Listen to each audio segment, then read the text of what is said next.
Modifications for the quad hip stretch on tonal. Generally, we come down onto our knees, tuck your tail, shift your weight forward and twist and reach towards the front knee and then shift back.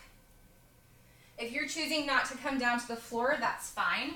You can do this in a staggered stance. Still tuck your tail, shift forward and reach. This is one option. Let me show you from the other direction. Staggered stance, knees don't bend quite as much, and you're reaching for that front leg as you shift forward. Another option is to hold on to your wall next to your tonal, grab your ankle, and stand here in a quad stretch. It's just static quad stretch.